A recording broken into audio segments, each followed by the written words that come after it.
Perkenalkan terlebih dahulu nama saya eh, Rudianto. Kalau lihat namanya pakai OOO pasti dari salah. Ya, nama saya Rudianto berasal dari surga yang nanti akan kembali ke surga juga.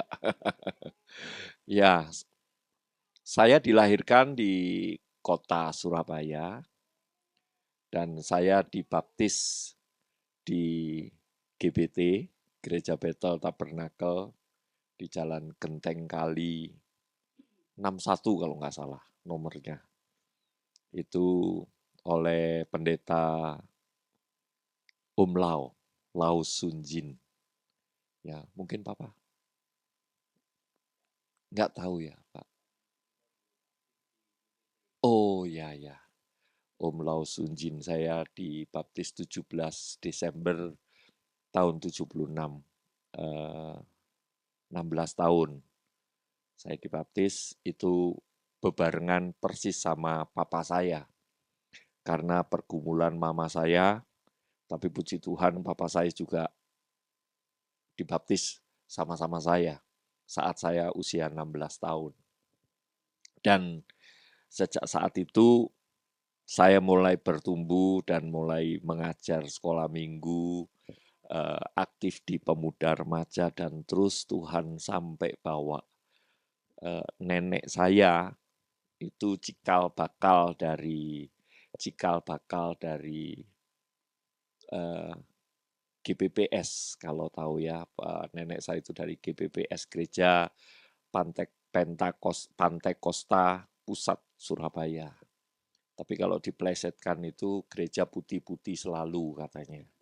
GBPS karena semua dari pendeta majelisnya semua itu pakai seragam putih-putih. Ya, puji Tuhan, itulah perkenalan saya dan saya bersama istri dan putri saya sama cucu saya lagi kids activity ya sama Keva. Iya. Saya melayani di Kota Bekasi di Gereja Bethel Indonesia di Kemang Pratama sejak saya memulai itu dari Komsel yang 8 orang, 8 keluarga, 8 keluarga yang sampai hari ini yang aktif dari 8 keluarga itu yang masih setia itu 1, 2, 3. Pak Sahat, Bu Inge, Bu Ingrid, iya 3 orang yang masih aktif. Yang lain sudah nggak tahu berpencar kemana. Tapi puji Tuhan, perjalanan yang cukup panjang. Tadi saya juga ngobrol sama Pak Yusak bahwa pelayanan itu memang nggak mudah. Ya, kalau kita lihat contoh dari Tuhan Yesus saja, perjalanannya kalau kita membaca ayat demi ayat dan jiwa kita kalau masuk ke dalam ayat-ayat itu, rasanya kita juga nggak tahan, gitu ya. Mungkin jauh lebih berat eh, apa yang dihadapi oleh Tuhan Yesus kepada murid-muridnya. Tetapi endingnya itu happy. Demikian juga saya percaya bahwa tidak ada satu bentuk pelayanan yang kalau kita jalani dengan serius, dengan kesungguhan itu apa ini, eh, jerih lelahnya itu nggak terbayar gitu, nggak mungkin. Pasti akan terbayar. Dan percayalah Bapak Ibu Saudara, komunitas yang ada kalau kita tekuni bersama-sama dan bukan hanya buat Pak Yusak sebagai gembala yang dipilih oleh Tuhan, tapi buat semua umat yang setia itu pasti menghasilkan sesuatu yang indah. Ya, nah mari kita buka ayat Alkitab Bapak Ibu Saudara dari Ibrani 10.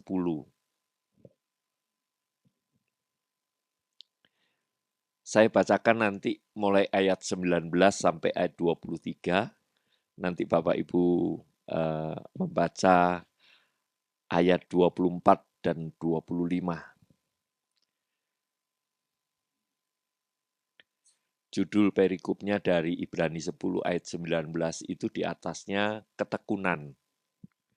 Saya bacakan terlebih dahulu ayat 19 sampai ayat 23. Jadi, saudara-saudara, oleh darah Yesus, kita sekarang penuh keberanian dapat masuk ke dalam tempat kudus. Karena ia telah membuka jalan yang baru dan yang hidup bagi kita melalui tabir, yaitu dirinya sendiri. Dan kita mempunyai seorang imam besar sebagai kepala rumah Allah. Karena itu, marilah kita menghadap Allah dengan hati yang tulus ikhlas dan keyakinan iman yang teguh, oleh karena hati kita telah dibersihkan dari hati nurani yang jahat, dan tubuh kita telah dibasuh dengan air yang murni. Marilah kita teguh berpegang pada pengakuan tentang pengharapan kita, sebab Ia yang menjanjikannya setia. 24-25 sama-sama. Dan marilah kita saling memperhatikan, supaya kita saling mendorong dalam kasih dan dalam pekerjaan baik. Janganlah kita menjauhkan diri dari pertemuan-pertemuan ibadah kita, seperti dibiasakan oleh beberapa orang, tetapi marilah kita saling menasehati dan semakin giat melakukannya menjelang hari Tuhan yang mendekat. Bapak Ibu, kalau kita membaca mulai ayat 19, judul perikopnya adalah ketekunan. Singkat. Ayat 19 dan ayat 23 sampai ayat 23 ini membicarakan tentang bagaimana bentuk persekutuan ketika kita ibadah dan menghadap Allah. Sebab sebelum tabir bait Allah itu terbelah dua, percuma kita ibadah. Maaf. Kita hanya memberikan korban persembahan, dan itu pun sulitnya luar biasa. Karena begitu ada cacat sedikit saja, korban kita tidak akan pernah diterima.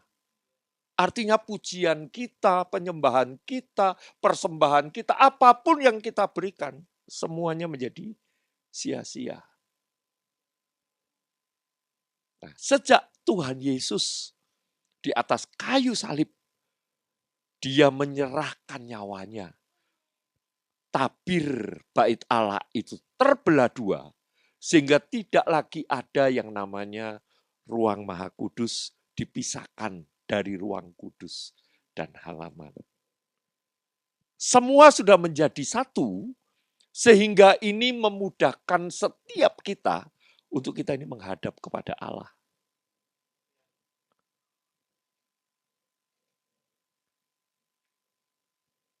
Tapi tidak sesederhana itu.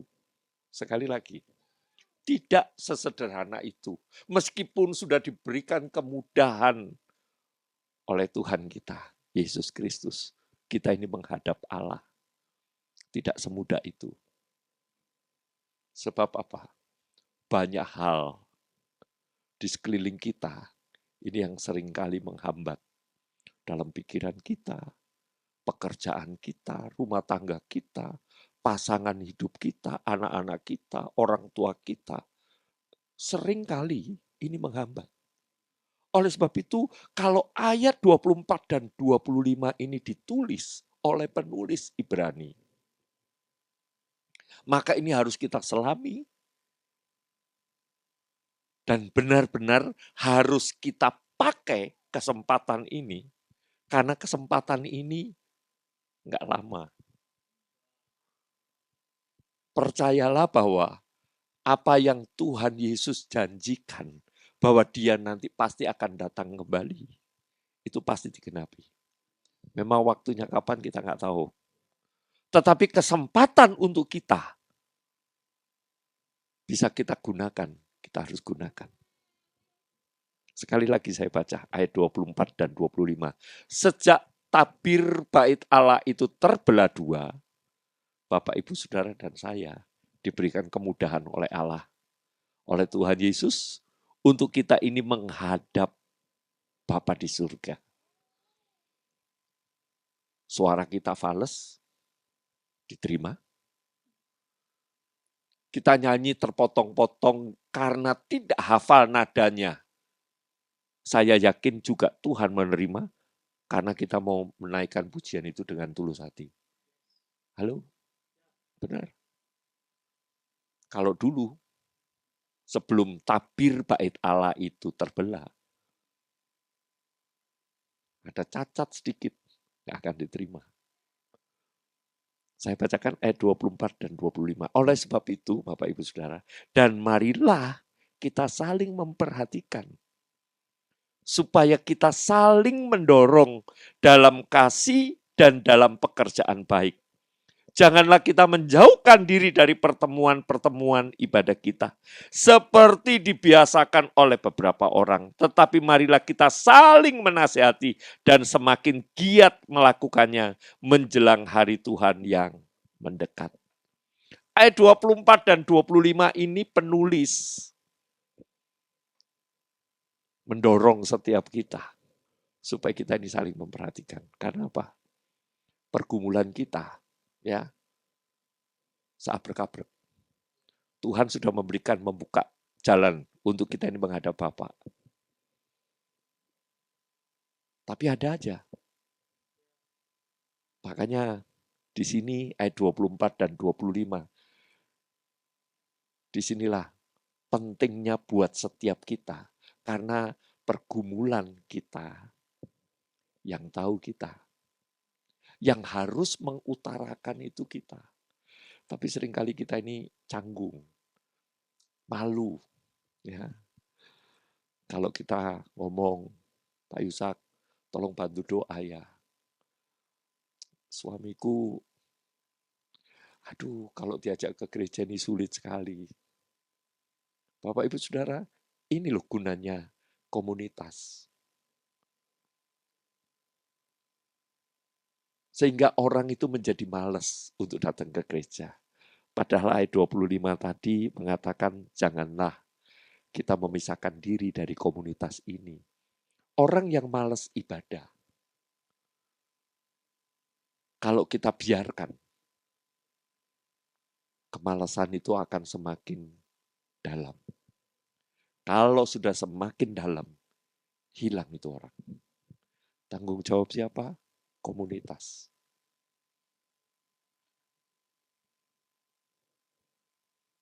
Sekali lagi ya Bapak Ibu Saudara, saya bukakan ya. Tuhan Yesus kalau zaman dulu untuk menghadap Allah beribadah, rumitnya minta ampun. Sulitnya minta ampun.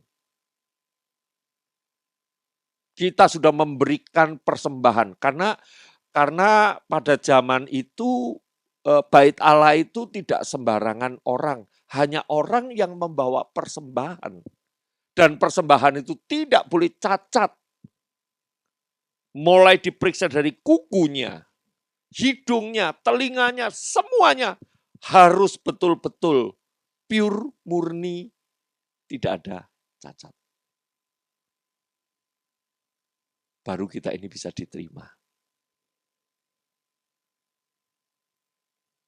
Tapi sejak tabir bait Allah itu terbelah dua, nggak ada lagi pemisah antara ruang Maha Kudus, ruang kudus, halaman.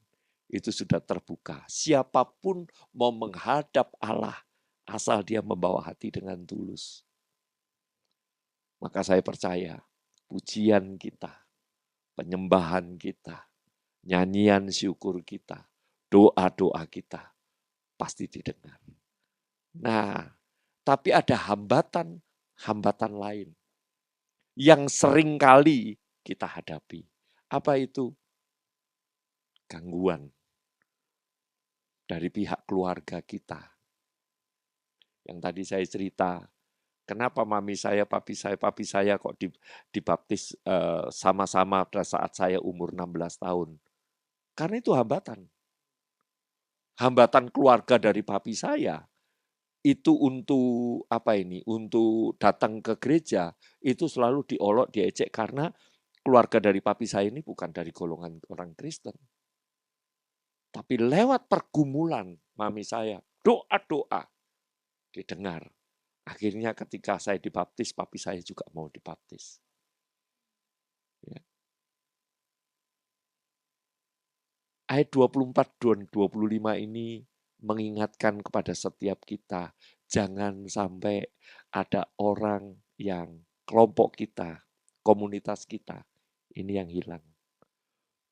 Karena cuman malas.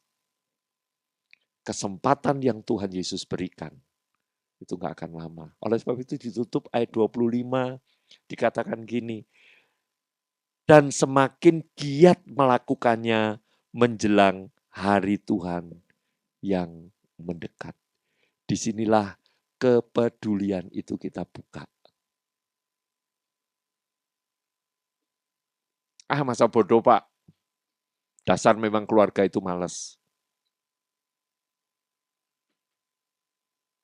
Seringkali, kalau kita nggak suka dengan seseorang, kita cuek, kita membiarkan.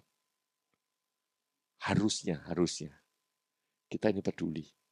Kita ini bukan orang seperti orang luar, tetapi kita ini adalah orang yang dipilih Tuhan, diperlengkapi oleh Tuhan, dan kita dipakai oleh Tuhan untuk menarik jiwa-jiwa supaya lebih banyak lagi jiwa-jiwa yang datang kepada Tuhan.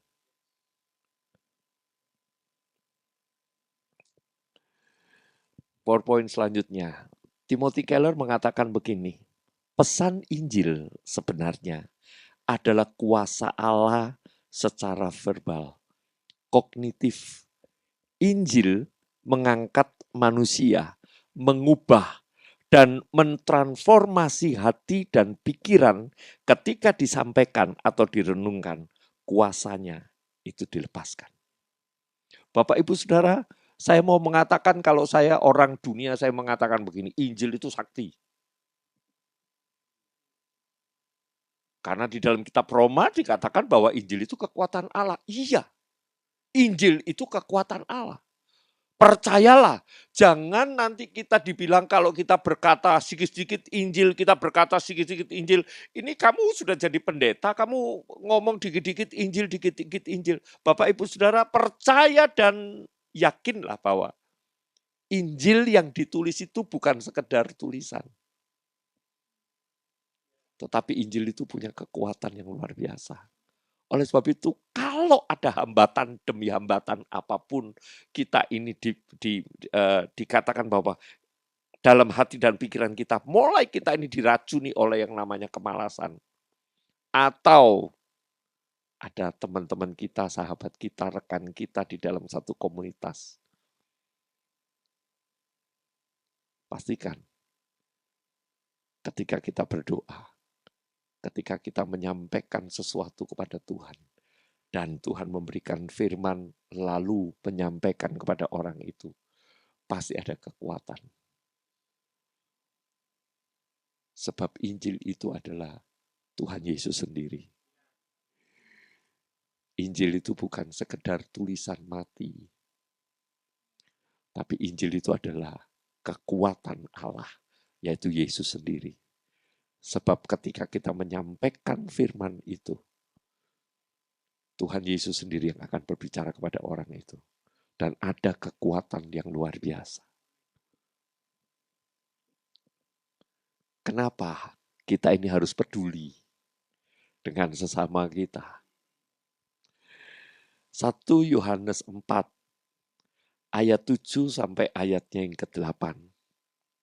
Berkata demikian, saudara-saudaraku yang kekasih, marilah kita saling mengasihi, sebab kasih itu berasal dari Allah. Dan setiap orang yang mengasihi lahir dari Allah dan mengenal Allah. Barang siapa tidak mengasihi, sama-sama 2, 3, ia tidak mengenal Allah, sebab Allah adalah kasih. Kekuatan orang Kristen adalah kasih. Sebab apa? Allah ada di dalam kehidupan kita. Kalau orang itu sudah kehilangan kasih, nggak ada Allah.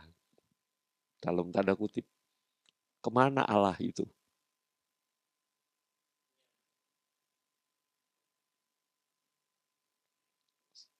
Saya kesaksian sedikit.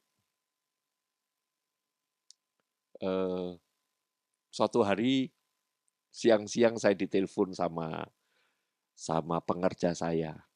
Om, sore nanti mau makan apa Om? Oh belum tahu Yan. Ikut saya yuk Om. Makan apa? Kepiting gitu. Wah, nyantol ini kepiting ini. Ya udah, tapi jangan malam-malam ya.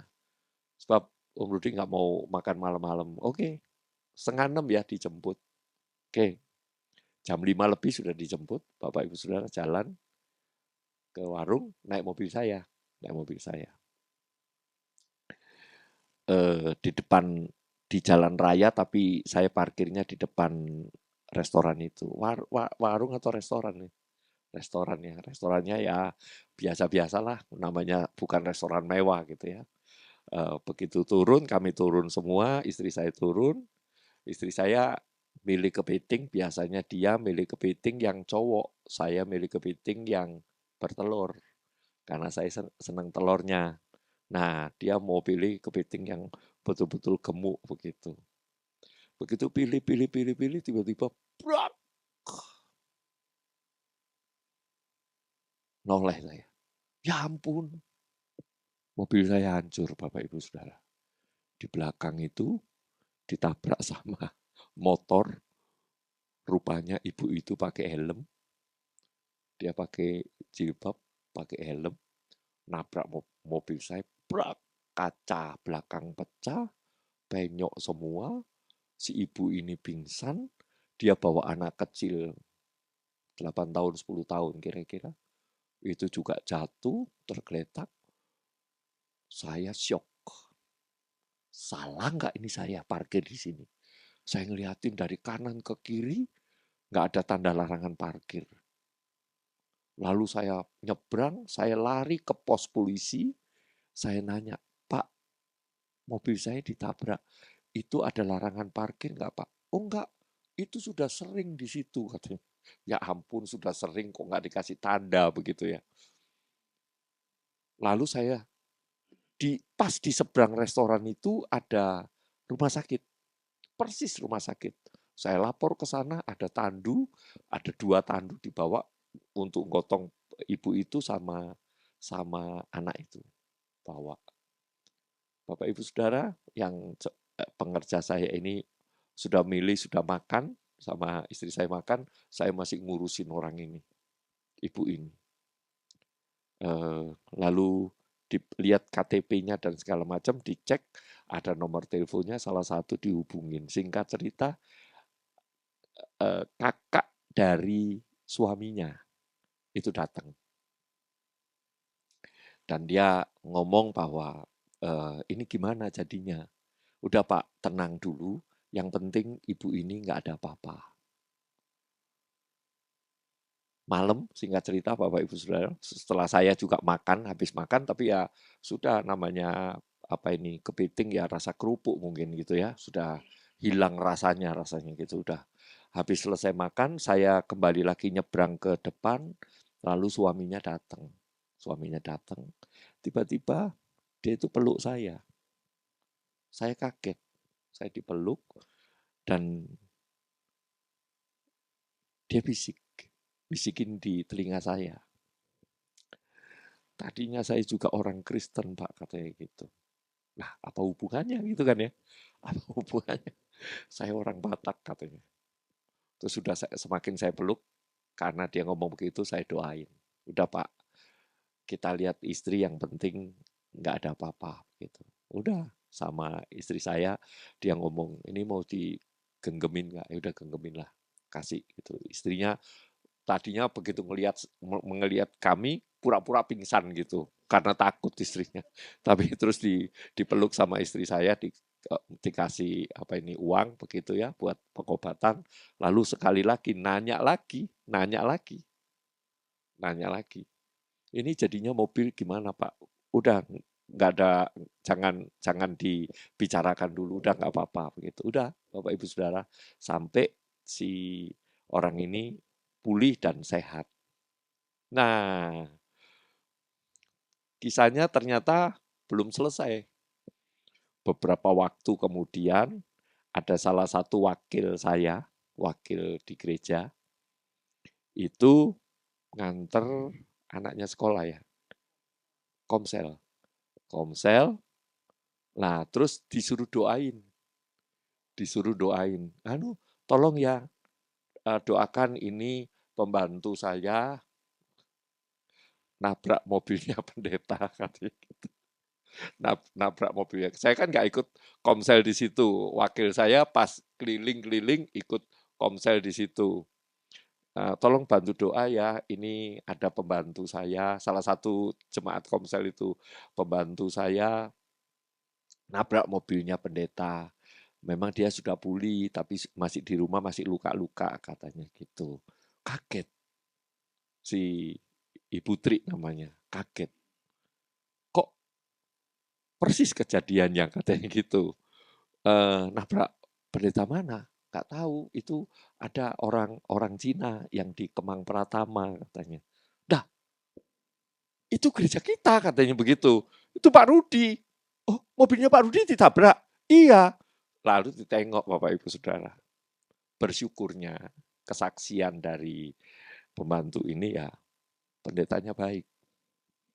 Coba kalau saya nuntut, saya emosi, saya marah, ya, saya kehilangan kasih. Karena itu mobil satu-satunya Bapak Ibu Saudara. Kehilangan kasih, saya nuntut dan segala macam. Tapi bersyukur Bapak Ibu Saudara, kasih adalah kekuatan kita. Karena apa? Allah itu adalah kasih. Oleh sebab itu, siapa yang perlu kita kasih? Ya sekeliling kita lah. Dengan cara apa kita mengasihi? Perhatian. Memperhatikan. Apalagi komunitas yang masih kecil begini. Enak. Saya mulai merintis tahun 97, itu juga demikian.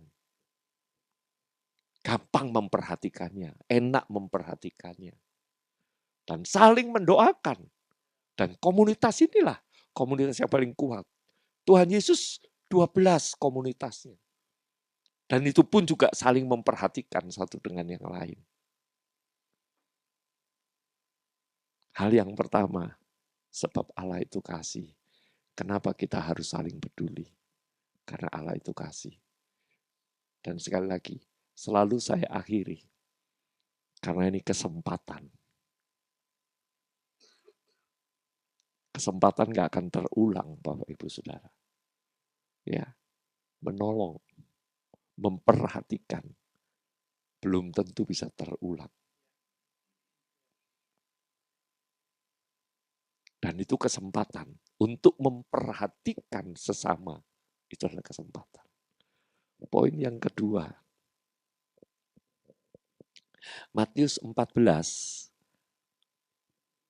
ayatnya 14 sampai ayatnya yang ke-18. Matius 14 ayat 14 sampai 18.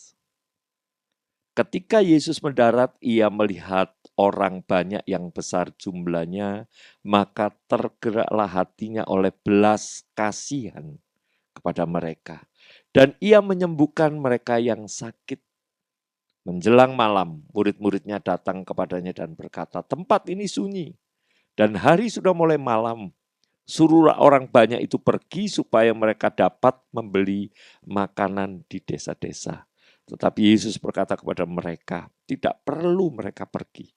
Kamu harus memberi mereka makan. Jawab mereka, yang ada pada kami di sini hanya 5 roti dan 2 ikan. Yesus berkata, bawalah kemari kepadaku. Saya enggak cerita tentang mujizat Tuhan, tapi saya cerita tentang hati. Tentang hati. Kira-kira murid yang berkata, tempat ini sunyi, hari sudah mulai malam. Suruhlah orang banyak itu pergi supaya mereka dapat membeli makanan di desa-desa. Orang yang ngomong ini benar nggak? Benar, benar nggak salah. Nggak salah. Ini tengah malam.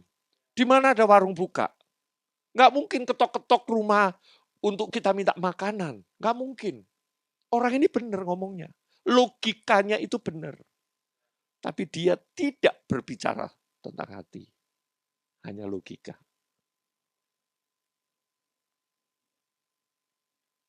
Seringkali kita kalau dimintain tolong oleh seseorang, pakai hati dulu. Jangan pakai logika dulu. Sebab ketika hati kita berbicara, paling tidak, mungkin masa-masa sekarang saya masih belum bisa nolong. Tapi percaya, Tuhan pasti akan nolong. Ayo kita berdoa. Dari hati kita, maka akan timbul yang namanya jalan keluar. Orang ini nggak salah. Secara logika orang ini nggak salah. Dan ayat 16 berkata begini, tetapi Yesus berkata kepada mereka, tidak perlu mereka pergi. Kamu harus memberi mereka makan. Artinya ketuk dulu hatimu. Dan Tuhan Yesus pasti tahu bahwa ketika malam itu nggak mungkin ada makanan. Nggak mungkin ada restoran, warung yang buka. Masa Tuhan Yesus nggak tahu? Pasti tahu. Tapi yang Tuhan Yesus minta adalah, di mana kepedulianmu? Ini banyak orang. Makanya di sini ayat firman Tuhan mengatakan, belas kasihan Tuhan Yesus itu tiba-tiba muncul. Itulah dari hati. Kalau belas kasihan kita ini muncul dari dalam hidup kita, apapun gak ada yang mustahil, pasti bisa.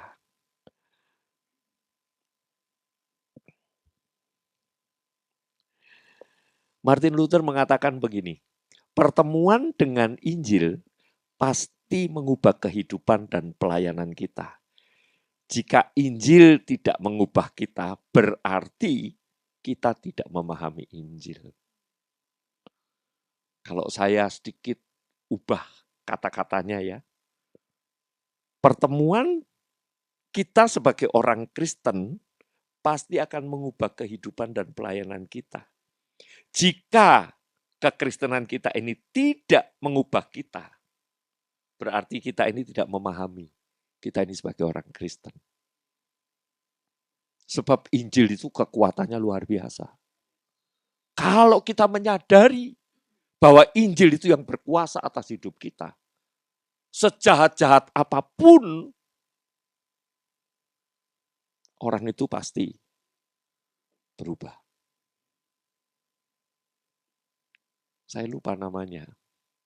Ada seorang penjahat kelas kakap, berkali-kali masuk tahanan di Lubuk Waru, Malang.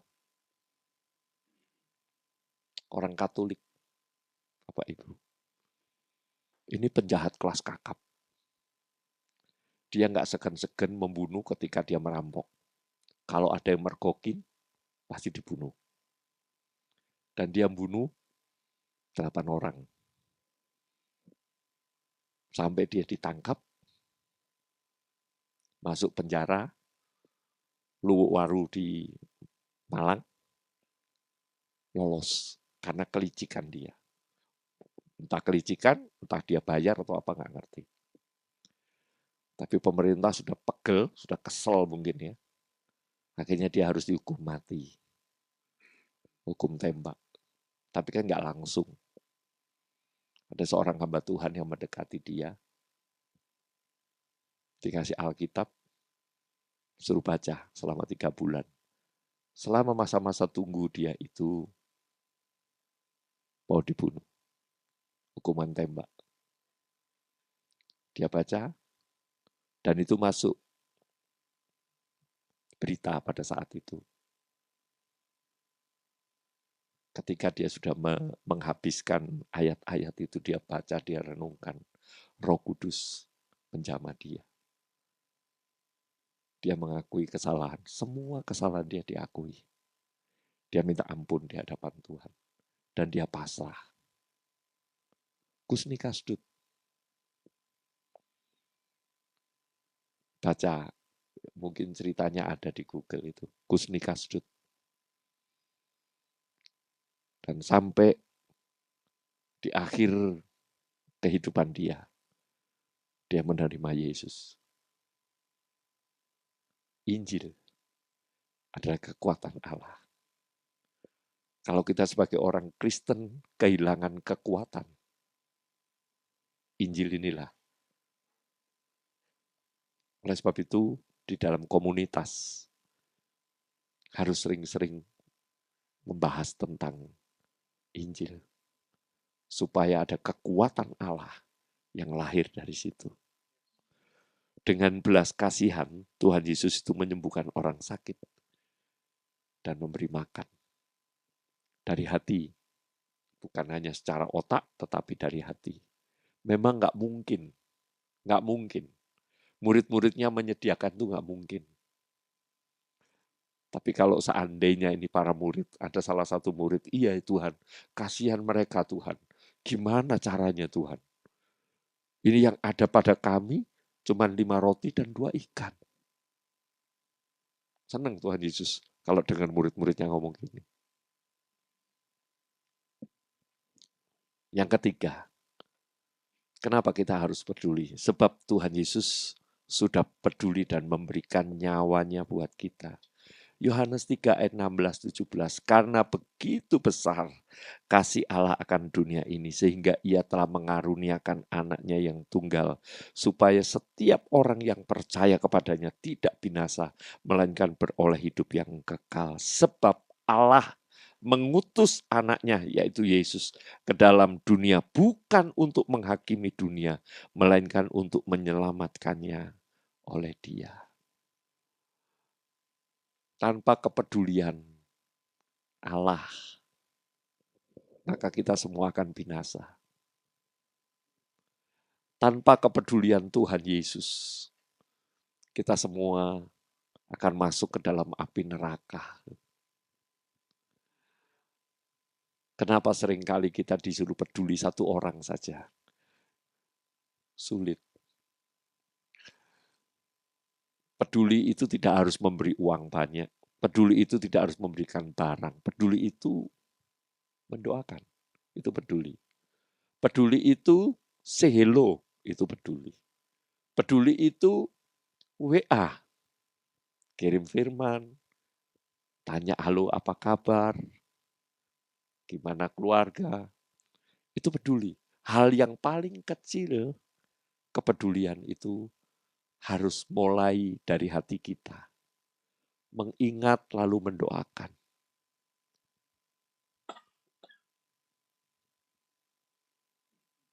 Peduli itu nggak perlu terlalu mahal membayarnya. Peduli itu dari hati dan pikiran kita. Muncullah kepedulian itu. Dan yang bagian B,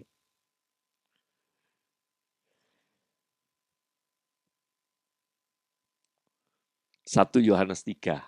Kalau tadi Yohanes 3, kalau ini 1 Yohanes 3 ayat 16 sampai ayatnya yang ke-18. Berkata demikian, demikianlah kita ketahui kasih Kristus, yaitu bahwa ia telah menyerahkan nyawanya untuk kita. Jadi kita pun wajib menyerahkan nyawa kita untuk saudara-saudara kita. Barang siapa mempunyai harta duniawi dan melihat saudaranya menderita kekurangan, tetapi menutup pintu hatinya terhadap saudaranya itu, bagaimanakah kasih Allah dapat tetap di dalam dia, di dalam dirinya. Anak-anakku, marilah kita mengasihi bukan dengan perkataan atau dengan lidah, tetapi dengan perbuatan dan dalam kebenaran. Saya berikan contoh itu orang kaya yang sukar masuk ke dalam kerajaan surga dan namanya nggak ada di Alkitab. Ini orang kaya, anak muda, kaya, sukses. Ya. Di dalam Matius 19 ayat 16 sampai 26. Dia nanya, Guru, apa yang harus aku perbuat supaya aku masuk dalam kerajaan surga? Tuhan Yesus ngambil hukum Taurat, Jangan ini, jangan ini, jangan ini, jangan mencuri, jangan bersaksi dusta, jangan berzina, dan segala macam. Anak muda ini mengatakan begini, semua itu sudah aku lakukan. Hebat nggak anak ini? Hebat. Hebat, luar biasa. Saya yakin kalau itu ada di tengah-tengah kita, pasti ditanya, kamu sudah menikah belum? Kalau enggak ini, aku punya anak gadis. Hebat ini anak muda ini. Sudah kaya, sukses, pemimpin disebutkan, pemimpin, dan dia juga taat agama. Tapi satu ketika Tuhan Yesus ngomong, oke, kalau begitu jual hartamu, bagi-bagikan sama orang miskin, dan kamu ikutlah aku. Ngacir dia. Karena apa? Hatinya. Harta. Cinta akan harta. Dia nggak mau peduli dengan yang lain.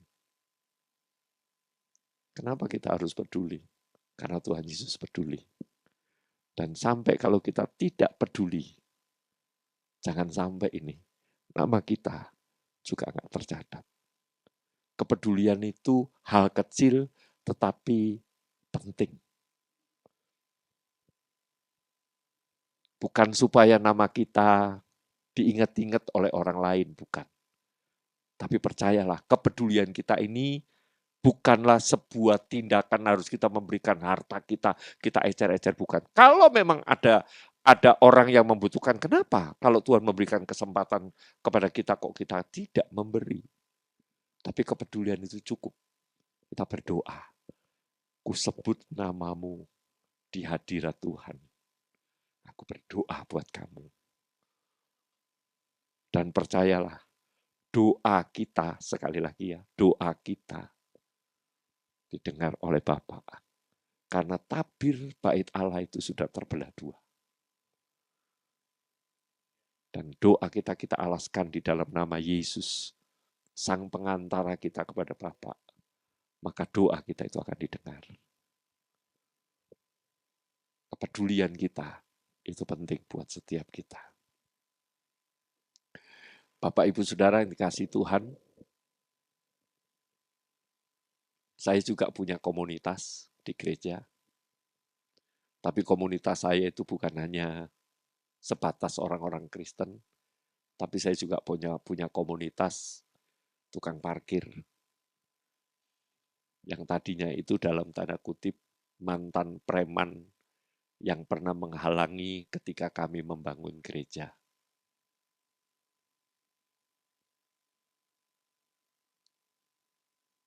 Setiap minggu selalu saya sapa.